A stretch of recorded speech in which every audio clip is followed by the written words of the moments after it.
चलिए, कल का वीडियो आप सभी ने देखा? Yes ma'am. हाँ मैम देखा? Yes ma'am. तो कल का वीडियो पहले एक बार रिवाइज करते हैं, कल का वीडियो लेक्चर का टॉपिक, और उसके बाद आज हम नया टॉपिक स्टार्ट करेंगे। तो सबसे पहले हमने कल पढ़ा था ऑब्स्टेकल्स टू इंटरनेशनल ट्रेड, यानी ऐसे कौन से रीजंस हैं जिसके कारण इंटरनेशनल ट्रेड में डिफिकल्टीज आती हैं। क्लियर? समझ में आया? तो उसमें सबसे पहला पॉइंट था क्या? Natural barriers. Right. Natural barriers में the first one is, natural barriers के अंदर जो मेन पॉइंट है वो है कि इंटरनेशनल ट्रेड का सबसे बड़ा ऑब्स्टेकल है ट्रांसपोर्टेशन कॉस्ट। राइट? क्यों? अगर ये पेन हम 10 रुपए में बनाते हैं और यही पेन चाइना 6 रुपए में बनाता है, तो ऑब्वियसली हम खुद बनाएंगे क्या? नो, हम इसे क्या कर लेंगे? चाइना से इंपोर्ट कर लेंगे। पर अगर ट्रांसपोर्टेशन कॉस्ट 3 रुपए पड़ रही है, ट्रांसपोर्टेशन कॉस्ट 3 रुपए पड़ रही है, तो चाइना से लेते टाइम भी कितने रुपए का पड़ा? ये पेन 9 रुपए का पड़ा। यस और नो? Yes ma'am. तो इससे कॉस्ट डिफरेंस या जो बेनिफिट है वो कम हो जाता है। जब ट्रांसपोर्टेशन कॉस्ट बियर करनी पड़ती है तो जो बेनिफिट हमें कॉस्ट डिफरेंस में मिल रहा था वो अब क्या हो जाएगा? दैट विल डिक्रीज, या बेनिफिट कम हो जाएगा। समझ में आई बात?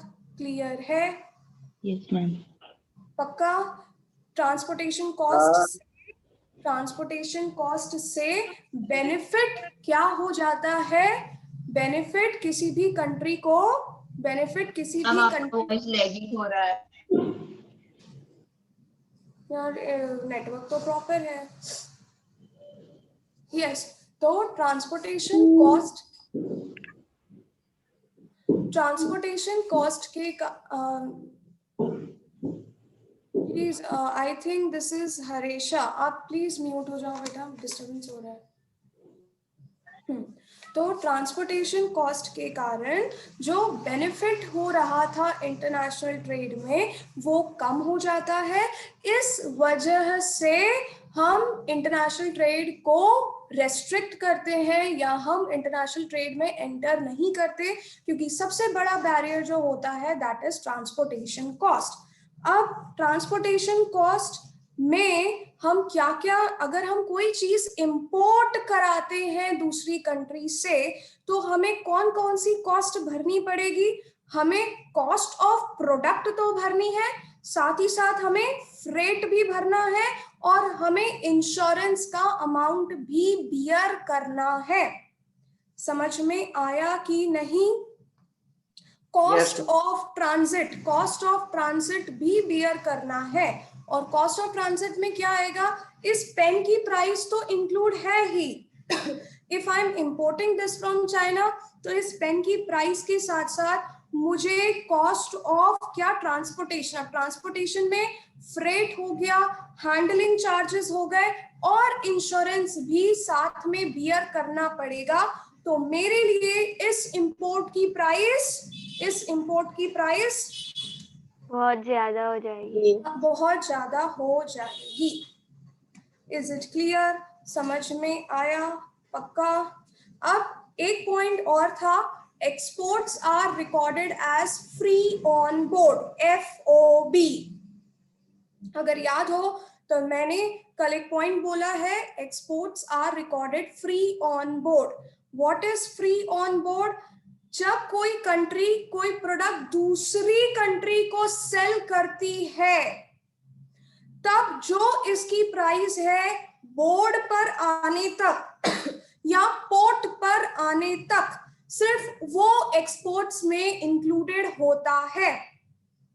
बाकी का जो एक्सपेंस है ट्रांजिट में, हैंडलिंग में, इंश्योरेंस का, वो सब इंपोर्टर बियर करता है अगर कुछ नहीं दिया है, if nothing is stated in the question। तो एक्सपोर्ट्स में हैंडलिंग की कॉस्ट, साथ ही साथ क्या इंश्योरेंस की कॉस्ट इंक्लूड नहीं होती। नहीं होती है। इंडिया ये पेन एक्सपोर्ट कर रहा है तो जितनी इसकी प्राइस है पोर्ट तक लाने पर सिर्फ वही एक्सपोर्ट्स की वैल्यू कहलाती है। पर ऑन द अदर हैंड जो इंपोर्टर है, जो हमसे ये पेन खरीद रहा है, उसके लिए तो इसकी प्राइस, साथ ही साथ इसका ट्रांसपोर्टेशन कॉस्ट, जिसमें कि आ गया cost of what, transit, handling charges और इंश्योरेंस भी इंपोर्टर को बियर करना है। Is it clear?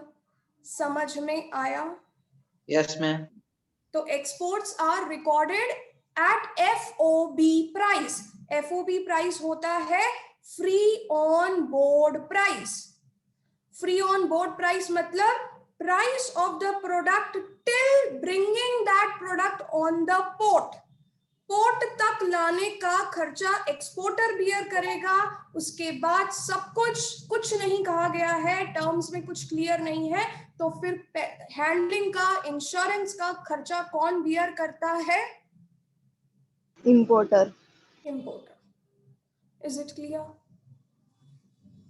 चलिए, तो जब ट्रांसपोर्टेशन कॉस्ट बियर करनी पड़ती है तो प्राइस में जो डिफरेंस है, हमने बनाया 10 रुपए में, चाइना ने बनाया 6 रुपए में, हमने बोला हम क्यों बनाए, हम इसे चाइना से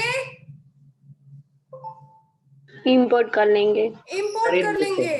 पर इंपोर्ट करने में 6 रुपए का पेन तो इंपोर्ट किया, साथ ही साथ इंश्योरेंस का पैसा भरा, हैंडलिंग का पैसा भरा, ट्रांजिट का पैसा भरा, तो जो डिफरेंस था पहले से प्राइसेस में वो क्या हो जाएगा?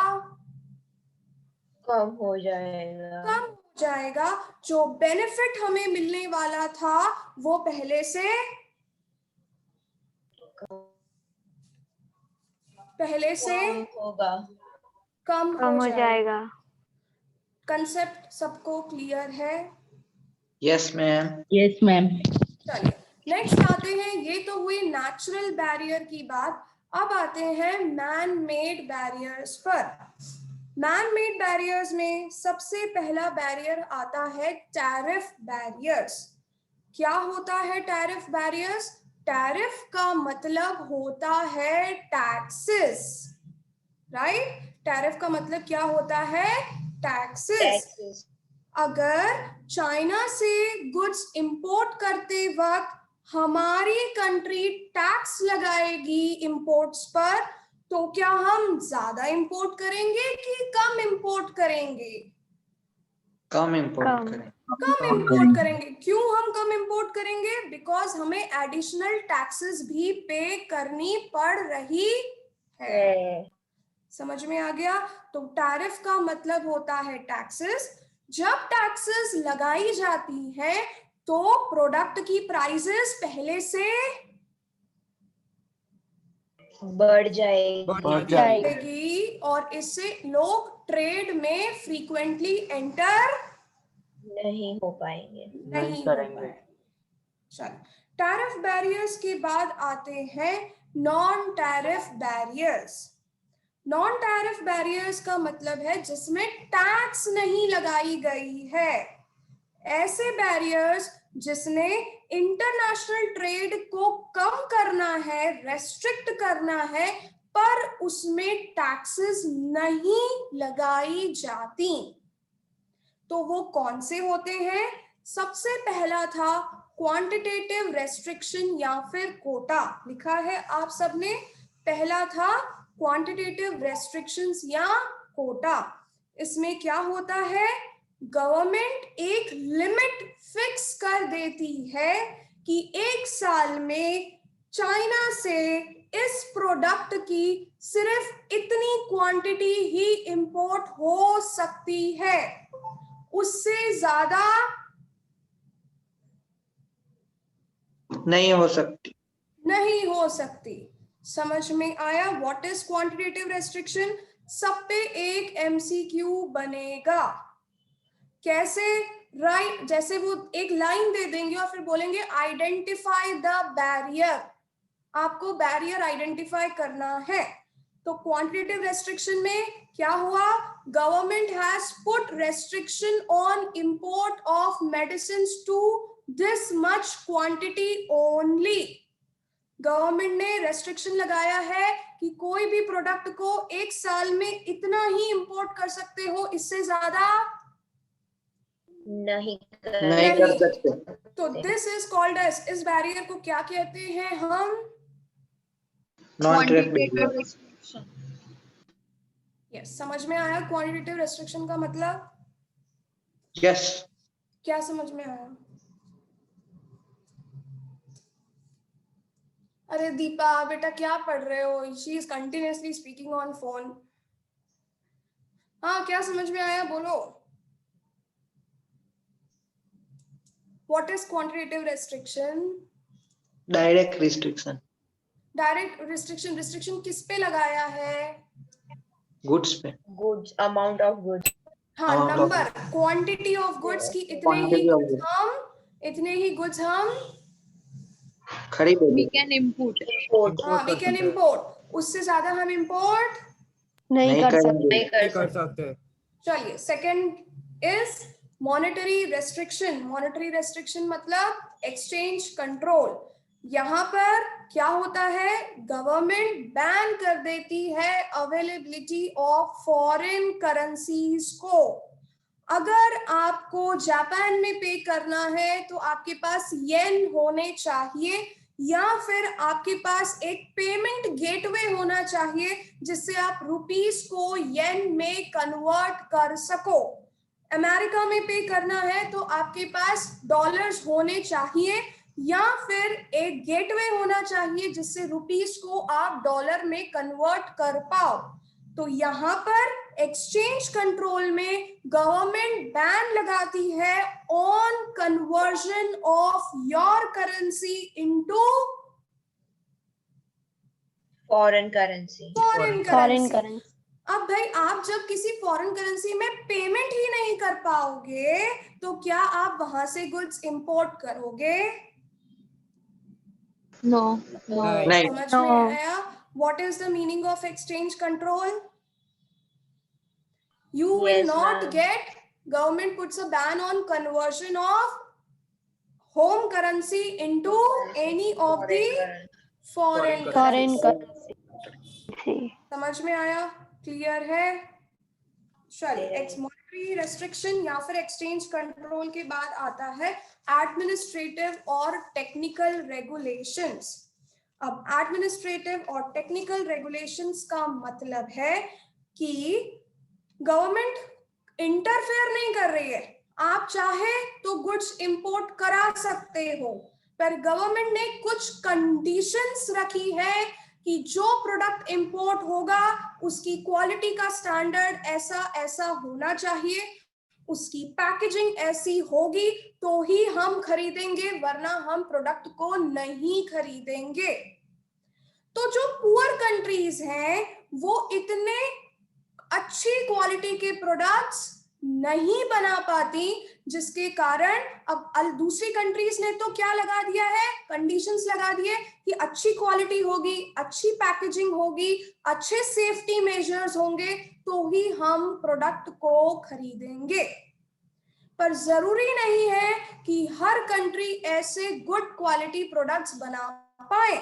तो लेस डेवलप्ड कंट्रीज के गुड्स कोई भी खरीदने को तैयार नहीं होता, and this is a barrier to international trade. Is it clear? समझ में आया? टेक्निकल बैरियर्स में कुछ कंडीशंस, सेफ्टी मेजर्स, पैकेजिंग में लगा दिए जाते हैं कि प्रोडक्ट ऐसे क्वालिटी स्टैंडर्ड के होंगे तो ही हम प्रोडक्ट खरीदेंगे, वरना हम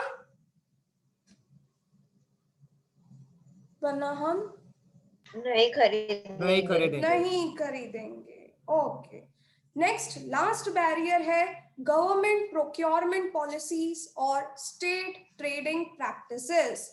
इसमें गवर्नमेंट इंटरनेशनल ट्रेड को प्रमोट नहीं करती, बल्कि होम कंट्री डोमेस्टिक कंट्री के प्रोडक्ट्स को ज्यादा प्रमोट किया जाता है।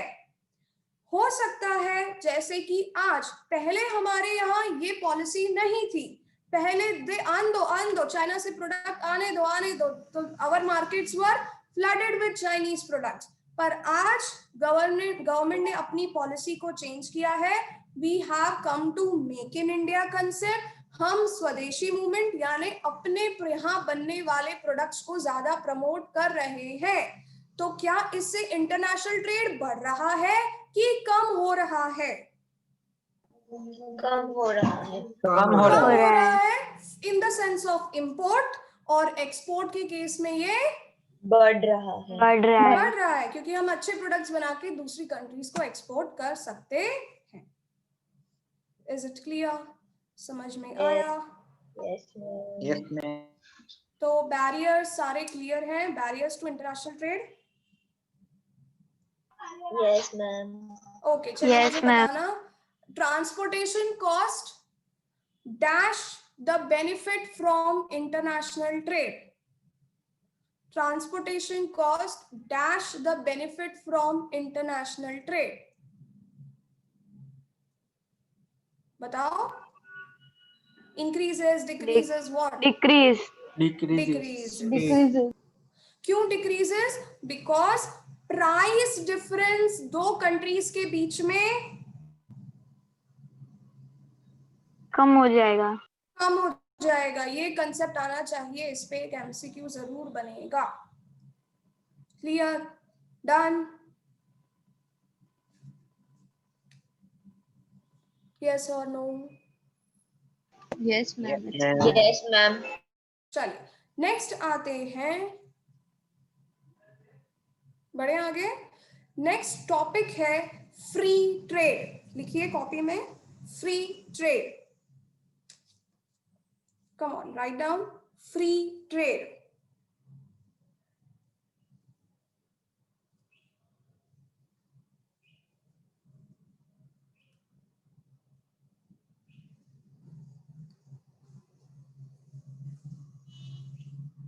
फ्री ट्रेड, फ्री ट्रेड मतलब फ्री में ट्रेड करना,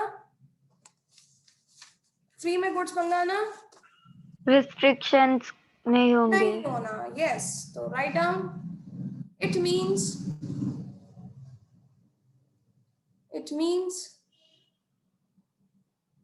promoting international trade,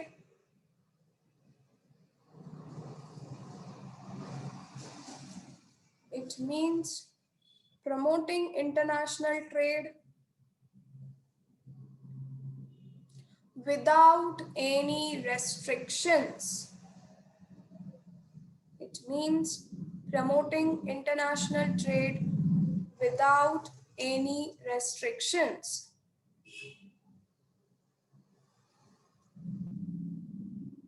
That is free movement of goods and services. That is free movement of goods and services between countries. Free movement of goods and services between countries. And policy of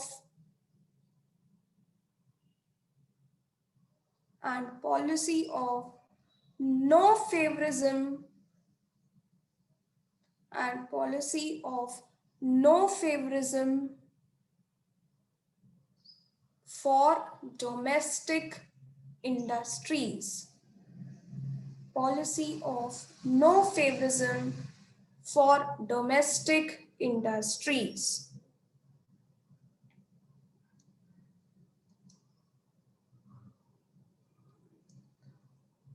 Is it clear?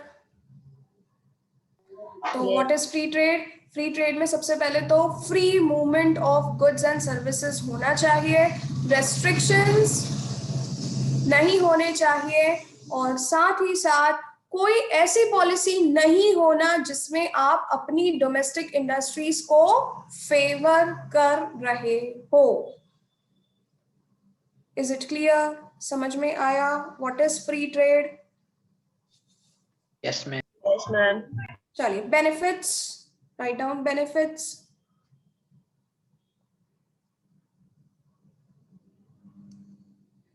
Benefits, चलिए अब मैं अलग से नहीं लिखवाऊंगी, you write down benefits same as gains from international trade, same as gains from international trade.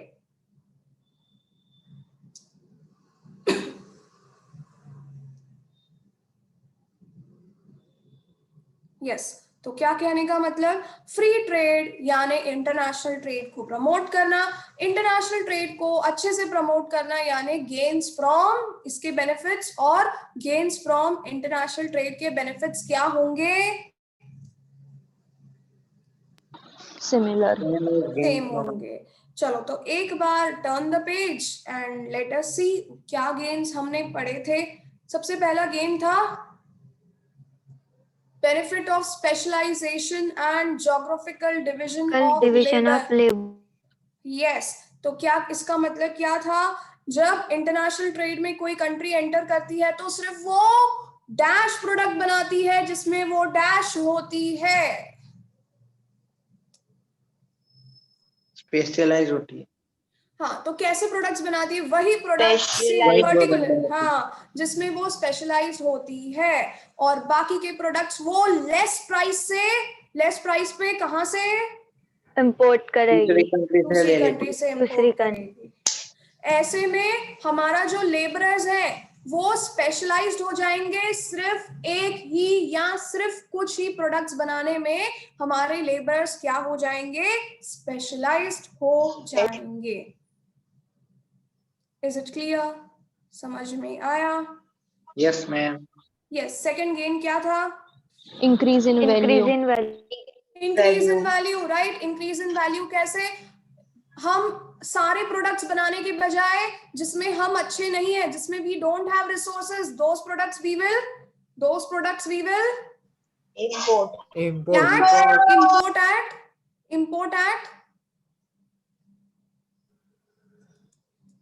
import at मैं अटक जाती हूँ, import from other countries. at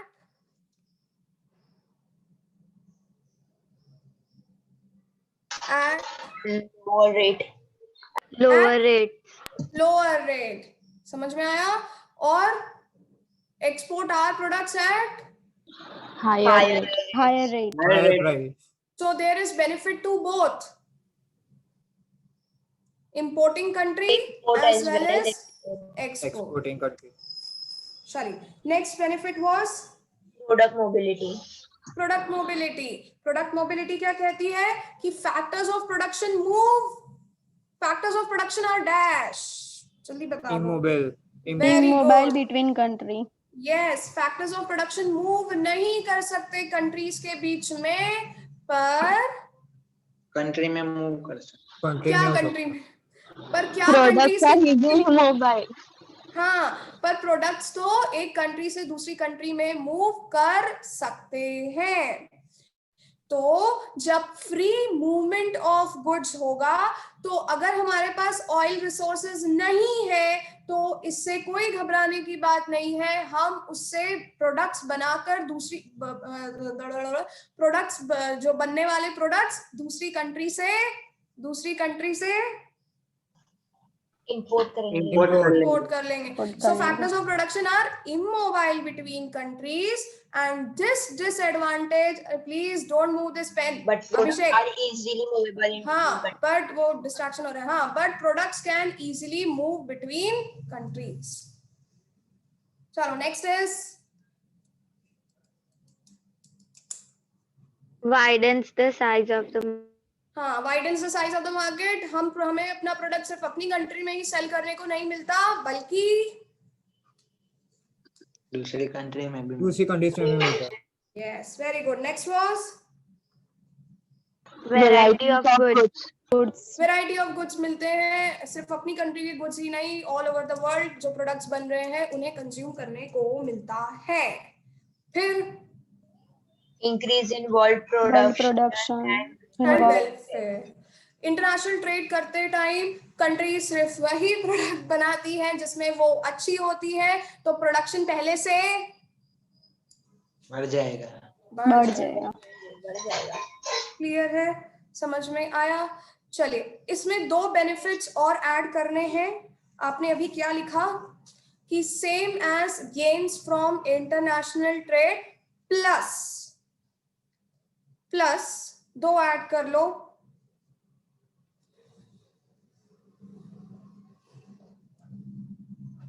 plus सबसे first, increase in competition. Increase in competition.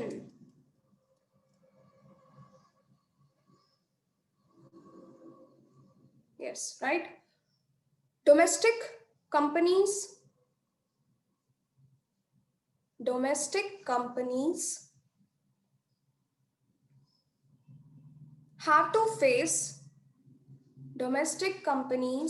have to face competition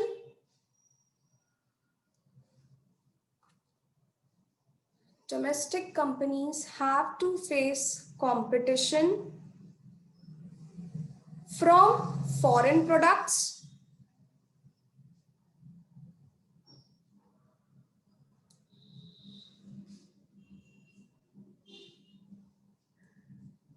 this force them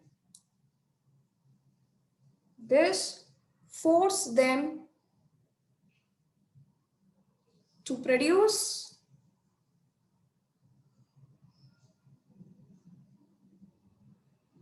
good quality products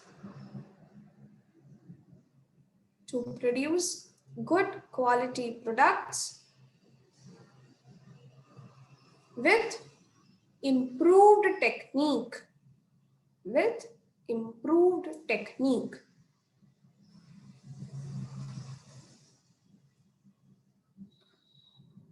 clear? समझ में आया? जब free movement of goods होगा तो हमारी डोमेस्टिक कंपनीज को कंपटीशन फेस, सिर्फ उन्हीं के प्रोडक्ट इंडियन मार्केट में सेल नहीं हो रहे हैं, फॉरेन कंपनीज के प्रोडक्ट भी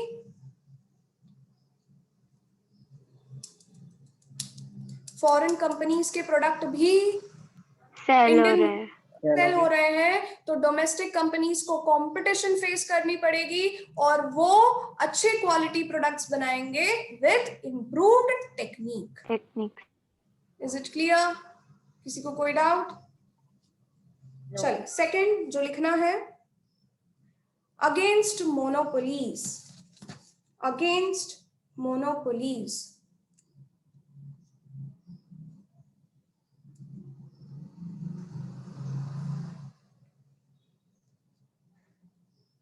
against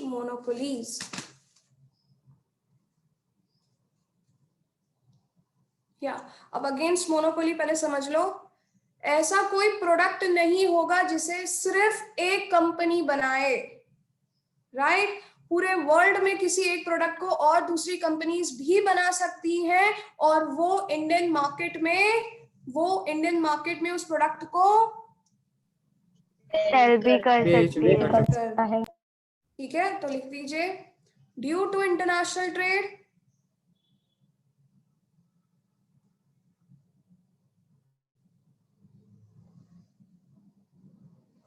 due to IT, it is not possible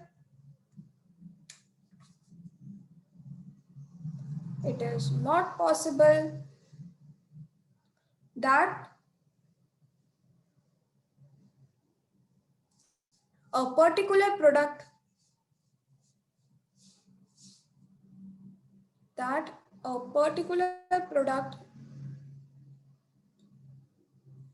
is sold by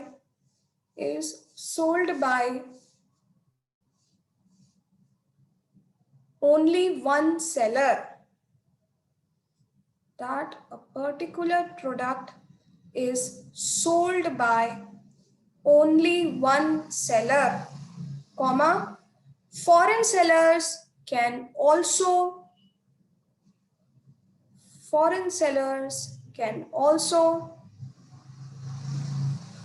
sell their product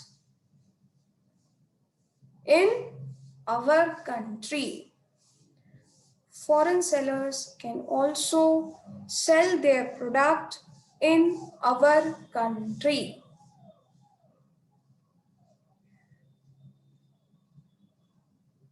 Is it clear? समझ में आया? मोनोपोलीज को रेस्ट्रिक्ट करता है, यानी ऐसा कोई आज ऐसा पॉसिबल नहीं है कि हमारी कंट्री में किसी एक प्रोडक्ट का कोई एक ही सेलर हो। नहीं, अगर एक ही सेलर है हमारी कंट्री में तो भी उसको कंपटीशन फेस करनी पड़ेगी sellers from foreign countries. Is it clear? समझ में आया? ठीक है। Yes, ma'am. तो फ्री ट्रेड समझ में आ गया, जहां पर कोई रेस्ट्रिक्शंस या बैरियर्स नहीं होते। अब फ्री ट्रेड का ऑपोजिट होता है जहां पर रेस्ट्रिक्शंस होते हैं। तो उसे कहते हैं protectionism policy in international trade. जब इंटरनेशनल ट्रेड करते वक्त कंट्रीज बैरियर्स लगाती हैं, रेस्ट्रिक्शंस लगाती हैं, तो उस कंसेप्ट को कहा जाता है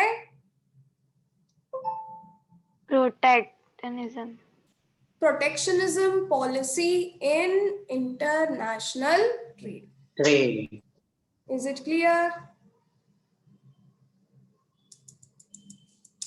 Yes, ma'am. मैम। तो अगला टॉपिक यानी जो फ्राइडे का वीडियो रहेगा that will be about protectionism policy in international trade. समझ में आया? क्लियर है? Yes, ma'am. अब मेरे पास आप लोगों के लिए कुछ क्वेश्चंस हैं, क्योंकि अभी जो एक्सटर्नल एग्जाम आएगी that will have full course, right? Yes. Unit 1, 2, 3, 4। तो 1 and 2 के भी तो MCQs आएंगे। तो हाँ, करवा देना। तो कहने का मतलब ये कि तुम्हारे कोई फ्रेंड्स होंगे जिन्होंने बीकॉम ऑनर्स लिया है, और अगर नहीं लिया है तो मेरे कांटेक्ट में कुछ लोग हैं जिन्होंने बीकॉम ऑनर्स लिया था और उनकी एक्सटर्नल एग्जाम हो गई है। तो आपके और उनके सिलेबस में सिर्फ 1 और 2 यूनिट कॉमन है। तो मैं कुछ क्वेश्चंस आपको लिखवा रही हूँ कि किस लेवल के 1 और 2 यूनिट के क्वेश्चंस पूछे गए, क्योंकि मुझे ऐसा लगता है same questions can repeat with you also, है ना? इसीलिए, है ना? तो लिखते जाओ। सबसे पहला question,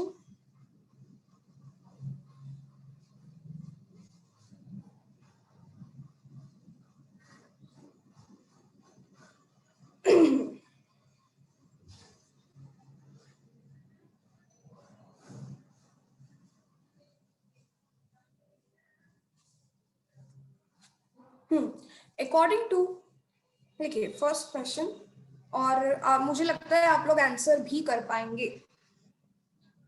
according to comparative advantage theory, according to, so this is again I'm showing you, I have got the screenshot only, right? तो डायरेक्ट ये एग्जाम में अभी पिछले महीने क्वेश्चंस आए हैं बीकॉम ऑनर्स वालों को, तो I feel it can repeat with you, इसलिए I am giving you these questions. चलो देखिए, according to comparative advantage theory, which of the following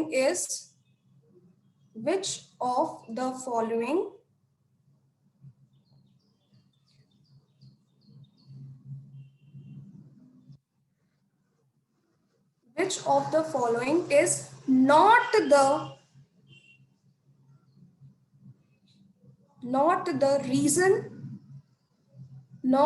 reason why countries trade? Not the reason why countries trade.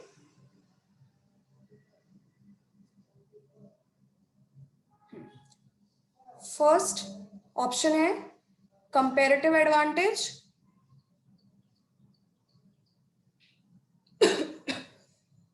Comparative advantage,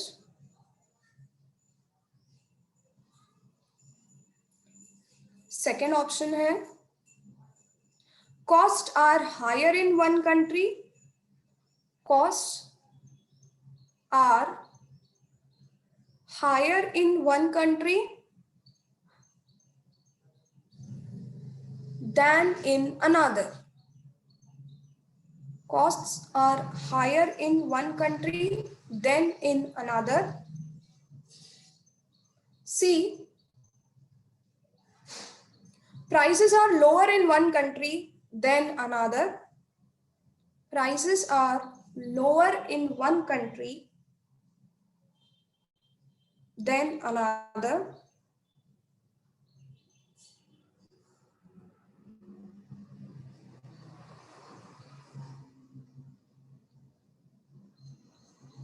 D. Export give a country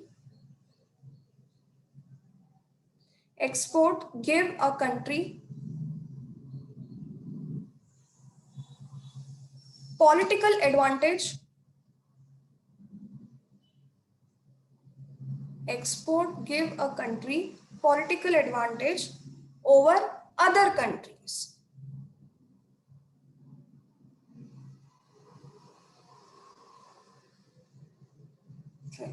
question क्या है कि comparative advantage के कारण trade होता है, पर इनमें से कौन सा रीजन है जो कंपैरेटिव एडवांटेज थ्योरी में मेंशन नहीं किया गया है? डी। और कोई any other guesses? Comparative advantage theory कहती है कि एक कंट्री को दूसरी कंट्री पर कंपैरेटिव एडवांटेज होगा या तो कंपैरेटिव डिसएडवांटेज। दूसरा कि ऑब्वियस सी बात है कंट्रीज ट्रेड इसीलिए करती हैं क्योंकि एक कंट्री में इस पेन को इंडिया में बनाने की कॉस्ट थी 10, चाइना में बनाने की कॉस्ट थी 6, क्योंकि दोनों कंट्रीज में प्रोडक्ट की कॉस्ट डिफरेंट है। तो ये भी है, दोनों कंट्रीज में किसी एक प्रोडक्ट की प्राइसेस भी डिफरेंट होती है। अब हमने तो ये डी ऑप्शन कहीं पढ़ा ही नहीं है कि एक्सपोर्ट से एक कंट्री को दूसरी कंट्री पर कैसा एडवांटेज होता है, पॉलिटिकल एडवांटेज। तो ये वाला option will be the correct answer. चलिए नेक्स्ट।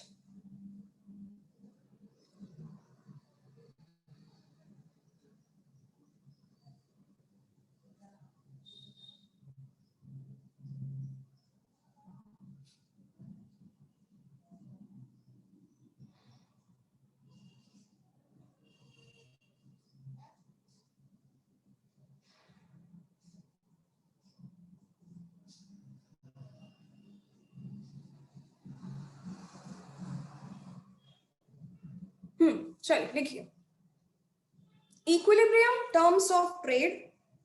ये तो अब यूनिट 3 में आ गया है आपको, terms of trade.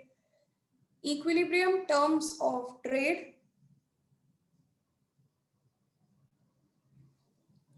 equilibrium terms of trade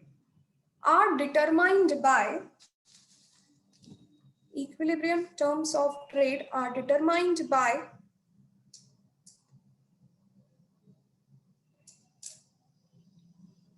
option A, intersection of intersection of prices and quantity demanded,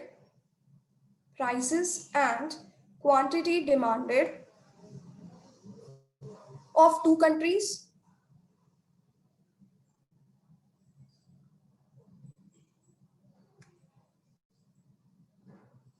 Next, intersection of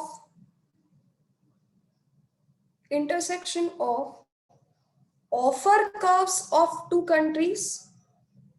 Intersection of offer curves of two countries.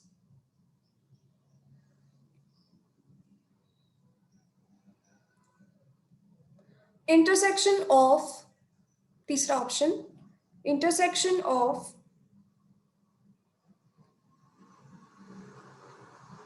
prices and supply of two nations. Intersection of prices and supply of two nations.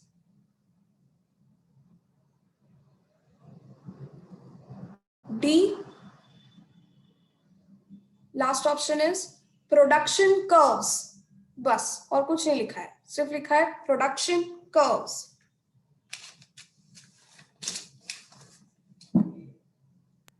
B. चलिए कुछ याद दिलाती हूँ, शायद तुमको याद आ जाए, ऐसा अपन ने कुछ पढ़ा है. Intersection, this is the equilibrium terms of trade. ये क्या बनाया है मैंने? OA, OB क्या बनाया है ये? यहाँ पे इंपोर्ट एक्सेस होती है और यहाँ पर एक्सपोर्ट होता है. क्या बनाया है मैंने OA और OB? बताओ. ऐसे तो नहीं कि तुमको बिल्कुल भी याद नहीं. कम ऑन टेल, ये OA और OB क्या है?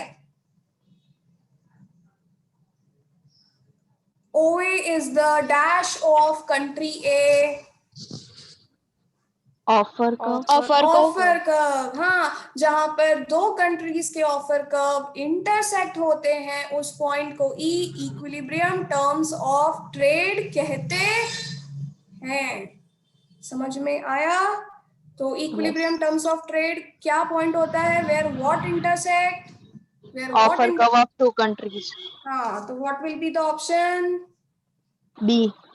हाँ, option will be B, intersection of offer curves of two nation. समझ में आया? पर अब उस टाइम स्ट्राइक होना चाहिए. इक्विलिब्रियम टर्म्स ऑफ ट्रेड तब आता है जब क्या दो ऑफर कर्व्स दो कंट्री के इंटरसेक्ट होते हैं. चलिए नेक्स्ट लिखिए.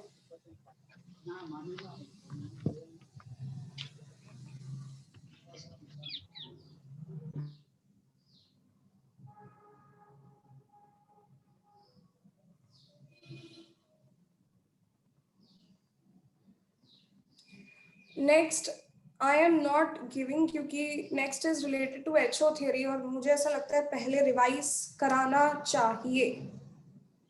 तो और भी जो क्वेश्चंस हैं वो they are all related to different theories. तो आपको क्या थ्योरीज याद हैं?